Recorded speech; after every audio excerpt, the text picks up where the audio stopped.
Welcome to Aadya TV. నేను మీ journalist Arun. అంటే ఇప్పుడు రాష్ట్ర ప్రభుత్వం ఒక నిర్ణయం తీసుకున్నది, అది అందరికీ తెలిసిన విషయమే. తెలంగాణ తల్లి విగ్రహం మార్పు అంటే సెక్రటరియట్ ముందట ఆవిష్కరణ చేసింది. అవి ఊరూరగిడా అంటే ఇప్పుడు కాంగ్రెస్ పార్టీ ఏదైతే పెట్టిందో, ప్రభుత్వం ఏదైతే పెట్టిందో ఆ విగ్రహాలనే రన్ చేస్తారా, లేకుంటే గత ప్రభుత్వం తీసుకున్న బీఆర్ఎస్ ఏర్పాటు చేసిన తల్లి తెలంగాణ విగ్రహాలు ఉంటాయనే అంశాలపైన ఈ పొద్దు అడిగి తెలుసుకునే ప్రయత్నం చేద్దాం. మనతో పాటు సీతాఫల్ మండి బీఆర్ఎస్ కార్పొరేటర్ ఏమో ఉన్నారు. చెప్పండి మేడం, ఏంటి మేడం ఇప్పుడు ప్రభుత్వం ఇంత సడల్గా విగ్రహాన్ని మార్చే ఏర్పాటు ఎందుకు తీసుకుంది, ఎందుకు మార్చవలసి వచ్చింది విగ్రహాన్ని? రేవంత్ రెడ్డి గారికి పనిపాట లేదు. తెలంగాణలో ఎన్నో హామీలు ఇచ్చిండ్రు, అవి నెరవేర్చడానికి డబ్బులు లేవు అని అంటున్నాడు. ఆ డబ్బులన్నీ ఆయన ఇంటికి, వాళ్ళ తమ్ముళ్ళ ఇంటికి పోతున్నాయి. సో ప్రజలకి ఏం చేయాలా అనేది తోచట్లేదు. కాబట్టి ఇట్లాంటి పేరు చేంజ్ చేయడము, టీఎస్ నుంచి టీజీ చేయడము, లేదంటే విగ్రహాలు మార్పు చేయడము, అది కాకపోతే అక్రమ కేసులు పెట్టడము, ఎవరైనా ప్రశ్నిస్తే వాళ్ళని ఇబ్బంది పెట్టే ప్రయత్నం, ఇది ఒక్క పని ఆయన చేస్తున్నాడు మొత్తం ఏడాది పాటు నుంచి. ఎందుకంటే 420 హామీలు ఇచ్చారు. దాంట్లో ప్రధానంగా 6 గ్యారంటీల్లో మహిళలని ఉద్దేశించి ఆయన మాట్లాడడం జరిగింది. సో ఇప్పుడు ఎవరినైనా ఏదైనా అడిగితే కోటీశ్వరం చేయాలి అని ఆయననే స్వయంగా చెప్పాడు. ఉన్న తెలంగాణలో 1 కోటి మంది మహిళలను కోటీశ్వరులను చేస్తాను అన్నాడు. అట్లా ఆ మాట నెరవేర్చుకోవాల్సిన పరిస్థితి వస్తుంది. కాబట్టి ఒక విగ్రహాన్ని ఆయనకి కన్వీనియంట్గా రూపొందించుకొని తెలంగాణ తల్లి ఇట్లనే ఉండాలి, తెలంగాణలో ఆడబిడ్డలు ఇట్లనే ఉండాలి, ఉన్నతంగా ఉండద్దు, అట్లా అది మన కల్చర్ కాదు అని చెప్తూ ఒక రూపాన్ని ఆయన సొంతంగా, అంటే చాలామంది నేను అనుకుంది కాదు, చాలామంది మహిళలు బయట ప్రజలు మాట్లాడేది ఏందనంటే వాళ్ళ బిడ్డ రూపం కనిపిస్తుంది, వాళ్ళ భార్య రూపం కనిపిస్తుంది అని అన్నారు. అది ఎందుకంటే మనం మాట్లాడితే రాజకీయంగా వాళ్ళు ఆలోచించానంటున్నారు. మీరు పోయి బయట పబ్లిక్ దగ్గర వాయిస్ తీసుకుంటే వాళ్ళు కూడా పాత తల్లి ఏదైతే తెలంగాణ తల్లి మన ఉద్యమం నుంచి ఉందో అది ఆ అమ్మవారే బాగున్నారు. ఎందుకంటే నిండుగా ఉన్నారు. ఎప్పుడైనా మనం ఒక గుడికి వెళ్ళినప్పుడు అమ్మవారిని మనము ఒక నిండు రూపంతో చూస్తాం. తల మీద కిరీటము, వజ్ర వైడూర్యాలతోని అమ్మవారిని మనం చూస్తాం. సో అట్లాంటి రూపమే తెలంగాణలో ఉంటే ఏదైనా కార్యక్రమం మనం చేపట్టినప్పుడు అమ్మవారిని పూజించి మొక్కుకొని ముందుకెళ్ళడం జరుగుతుంది. సో ఆయన ఏంటంటే ఏదో పిచ్చి లాజిక్ తీసుకొని వచ్చి తెలంగాణ ఆడవాళ్ళు ఇట్లా సాధారణంగా ఉండాలి అంటే, వాళ్ళ భార్య ఉంటుందా సాధారణంగా, వాళ్ళ బిడ్డ ఉంటుందా, వాళ్ళ చుట్టాలు ఉంటున్నారా, ఎవరు ఉండట్లే కదా, సాధారణంగా ఉండాలని ఎందుకు అనుకోవాలి? సరే అది పక్కగా పెడితే తెలంగాణ అది కల్చర్ ఏమైపోయింది. ఇప్పుడు నువ్వు ఒక చేతిలో లెఫ్ట్ హ్యాండ్లో ఆ కంకి ఒడ్లకు సంబంధించి పెట్టినావు, మళ్ళీ రైట్ హ్యాండ్లో ఆ చేతిలో బతుకమ్మ పెట్టచ్చు కదా, నీకు ఏమంటే పార్టీకి సంబంధించిన సింబల్ ఎందుకు పెట్టినావు? సో ప్రజలు ప్రశ్నిస్తున్నారు, అసలు ఎందుకు విగ్రహాలు మార్చాల్సిన అవసరం ఏముంది? ఇప్పుడు రాష్ట్రంలో నువ్వు తెలంగాణ ప్రజల బతుకులు బాగు చేస్తావు, మహిళలను కోటీశ్వరులను చేస్తాను, అది చేయి ఫస్ట్. ఇవన్నీ ఎందుకు, డైవర్షన్ పాలిటిక్స్ చేయడం ఎందుకు? అండ్ దాని మీద కూడా ప్రజలందరూ కూడా వ్యతిరేకిస్తున్నారు. ఒక పార్టీగా కాదు, ఇప్పుడు చూడొచ్చు మీరు ఇక్కడ జాగృతి ఆధ్వర్యంలో, ఎమ్మెల్సీ కవిత గారి ఆధ్వర్యంలో వివిధ పార్టీకి సంబంధించిన కానీ వ్యక్తులను కానీ మేధావులను ఇక్కడ ఇన్వైట్ చేసి వాళ్ళ ఒపీనియన్స్ తీసుకోవడం జరుగుతుంది. అప్పుడు కూడా కేసీఆర్ గారు తెలంగాణ విగ్రహాన్ని పెట్టేటప్పుడు కూడా ఎంతోమంది మేధావుల డెసిషన్ తీసుకొని, కళాకారుల డెసిషన్ తీసుకొని వాళ్ళందరూ ఓకే అన్న తర్వాతనే దాన్ని ప్రతిష్ఠించుకొని దాన్ని తెలంగాణ తల్లిగా మనము పూజించుకోవడం జరుగుతుంది. కేవలం ఇక్కడే కాదు, మీరు వేరే రాష్ట్రాల్లో ఎక్కడ చూసుకున్నా కూడా తెలంగాణ తల్లి విగ్రహం వాళ్ళ ఏమంటారు స్టేట్కి సంబంధించిన అమ్మ కానివ్వండి, చాలా ఉన్నతంగా, హుందాగా వాళ్ళ కల్చర్ని రిప్రజెంట్ చేసే విధంగా ఉంది. మన దగ్గర కానీ అట్లా కనిపించట్లేదు. ఒక విషయం అడుగుతున్నాను నేను, అంటే ఇక్కడ ఒక ప్రభుత్వం అమలు చేసిన దాన్ని నెక్స్ట్ గవర్నమెంట్ వచ్చి వాళ్ళకు అనుకూలంగా చేసుకోవచ్చా? విగ్రహ మార్పులు కావచ్చు, లేకుంటే స్నేహాల మార్పులు అనే ఏమైనా చేసుకునే అధికారం ఈ ప్రభుత్వానికి ఉంటుందా?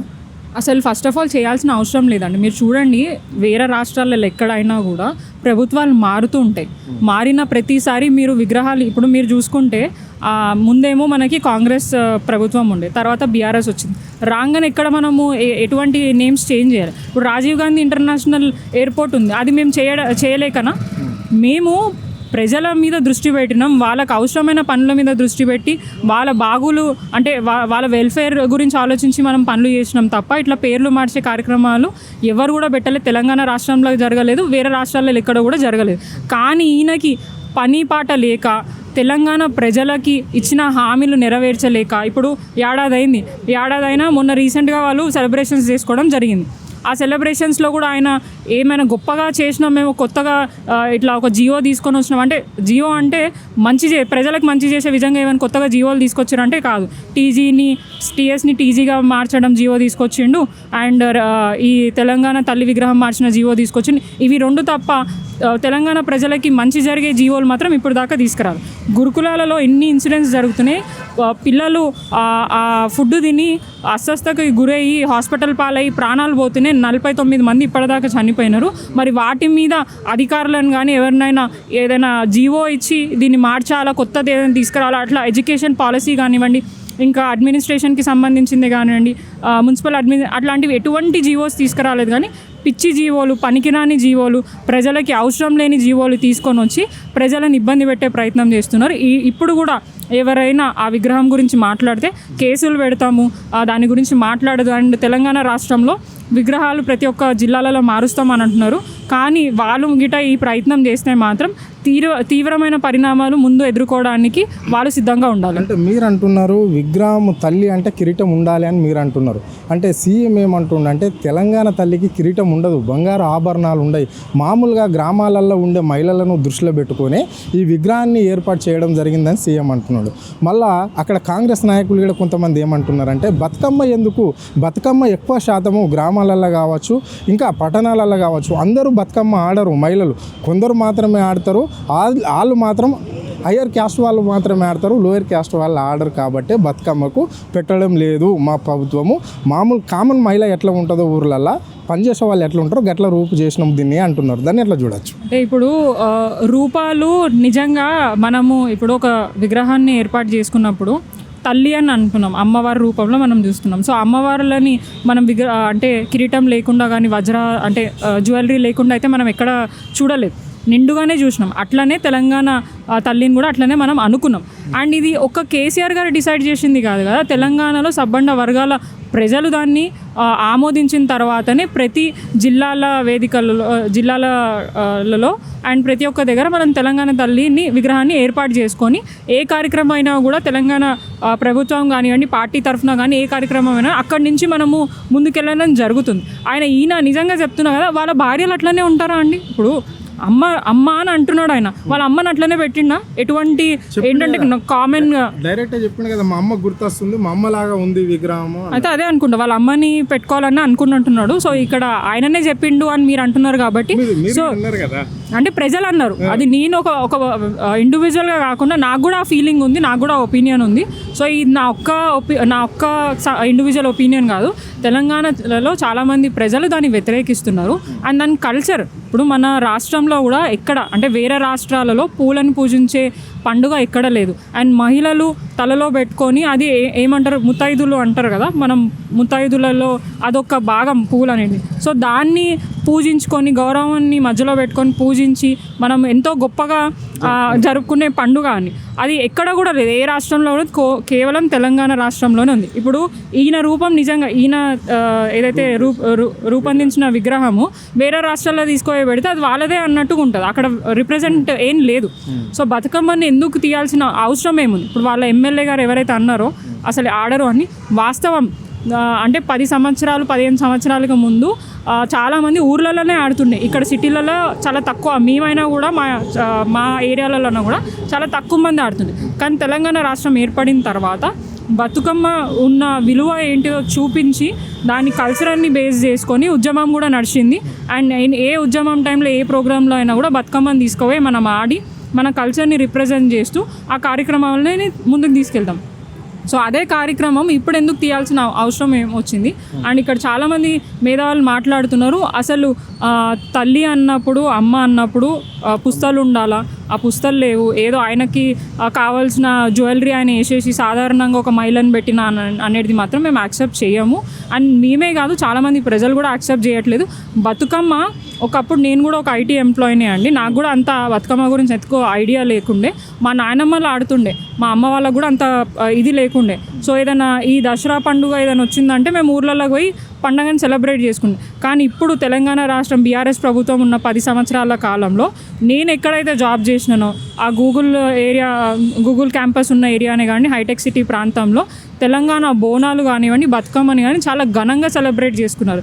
ఇక్కడ ఎంత ఘనంగా చేసుకున్నారు. అండ్ ఇంటర్నేషనల్ వేదికలలో కూడా అమెరికాలో, లండన్లో, ఆస్ట్రేలియాలో, సో అన్ని చోట్లలో కూడా బతుకమ్మని చాలా ఒకటి రీసెంట్గా కూడా దాన్ని ఒక ఏమంటారు గుర్తింపు ఇచ్చి ఆ వేదికల్లో ఈ ఫెస్టివల్ అనేది డెఫినెట్గా సెలబ్రేట్ చేసుకోవాలని చెప్పేసి కూడా ఆ రాష్ట్రాల వాళ్ళు మన కల్చర్ని అడాప్ట్ చేసుకుంటే ఇక్కడ పుట్టి ఇక్కడ పెరిగిన కాంగ్రెస్ పార్టీ నాయకులు మాత్రం ఇక్కడ ఆడరు, ఓన్లీ అగ్రస్థాయిలో ఉన్న మహిళలే ఆడతారు. ఇది అగ్రస్థాయి చిన్న స్థాయి అనేది కాదు, అదొక పండుగ, అందరూ జరుపుకోవాలా, అందరూ మంచిగా ఉండాలన్న ఉద్దేశంతో ఒక పండుగని సెలబ్రేట్ చేసుకుంటారు. కాబట్టి దాన్ని వీళ్ళు కంప్లీట్గా డిస్ట్రాయ్ చేయాలా, కనిపించకుండా చేయాలన్న ఉద్దేశంతో వీళ్ళు ఏదైతే పిచ్చి నిర్ణయాలు తీసుకున్నారో దాన్ని తెలంగాణ ప్రజలు వ్యతిరేకిస్తున్నారు. వాళ్ళతో పాటు మేము కూడా వ్యతిరేకిస్తున్నాం. చివరిగా ఆ విగ్రహం పైన ఎవరు కామెంట్స్ చేసినా కానీ కేసులు పెడతాం, జైళ్ళకు పంపిస్తామని చెప్పేసి సీఎం అంటున్నాడు.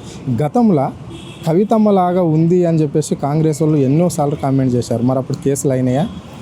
లేదు, అప్పుడు ఎప్పుడు కూడా మనం ఎవరి మీద కూడా కేసులు పెట్టలే. ఏదైతే ఫ్రీడమ్ ఆఫ్ స్పీచ్ అని మనం అన్నామో ఎవరికి వాళ్ళకి మనం ఫ్రీడమ్ ఇచ్చేసినాం.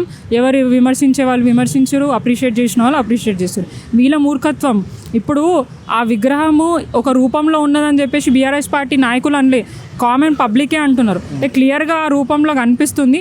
ముందేమో ఒక విగ్రహాన్ని తీసుకొచ్చి ఆ గీతా గారు ఎవరో కాంగ్రెస్ పార్టీ నాయకురాల రూపంలో కనిపించింది, మళ్ళీ ఇందిరాగాంధీ రూపంలో కనిపించింది అనగానే దాన్ని మార్చేసి వాళ్ళ వైఫ్ ఫీచర్స్ కనిపిస్తున్నాయి, బిడ్డ ఫీచర్స్ కనిపిస్తున్నాయి. అది ఒక పార్టీగా కాకుండా ప్రజలే దాన్ని అబ్జర్వ్ చేసిండ్రు ఏం జరుగుతుంది అని చెప్పేసి. ఎప్పుడు గిట్టా కూడా మనం కేసులు పెట్టలే. మన బీఆర్ఎస్ ప్రభుత్వం ఉన్నప్పుడు కూడా ఎవరైనా కమెంట్ చేసినా ఏదైనా చేసినా కూడా కేసులు అనేటివి మనము ఇది చేయలే. న్యాయపరంగా ఎవరైనా తప్పు చేస్తే వాళ్ళకి కేసులు ఎదుర్కొన్నారు, కానీ అన్యాయంగా మనం కేసులు పెట్టి వాళ్ళని ఇబ్బంది పెట్టే ప్రయత్నం మాత్రం బీఆర్ఎస్ ప్రభుత్వ హయాంలో ఇక్కడ జరగలే. కానీ ఏడాది కాలం నుంచి ఇక్కడ ఏం జరుగుతుందనంటే ఎవరైనా ప్రభుత్వంని ప్రశ్నించినా, రేవంత్ రెడ్డి గారిని ప్రశ్నించినా అక్రమంగా కేసులు పెట్టి ఇబ్బంది పెట్టే ప్రయత్నం చేస్తున్నారు. అండ్ నిన్న ఒక సెన్సేషన్ చేసిండు ఆయన, అల్లు అర్జున్ గారిని అరెస్ట్ చేయించి, ఆయన ఒక ఫేమ్ ఉన్న యాక్టర్ కాబట్టి సో ఈయనను అరెస్ట్ చేయించిన అండ్ నేషన్ అంతా కూడా మాట్లాడుకునే విధంగా ఆయన చేసుకున్నాడు. అంటే నాకెవ్వరు అతిథులు గారు అందరూ సమానమే అని చూపించుకుంటా మాట్లాడుతుంది కొన్ని వేదికలలో. మరి ఆయన సొంత తమ్ముళ్ళతోని ఎంతోమంది ప్రజలు ఇబ్బంది పడ్డారు, సూసైడ్లు చేసుకున్నారు. అవి కేసులు పెడితే ఇప్పుడు దాకా తీసుకోలేదు. న్యాయం అందరికీ ఒకటే అన్నప్పుడు ఆయన అది కూడా మాట్లాడారు.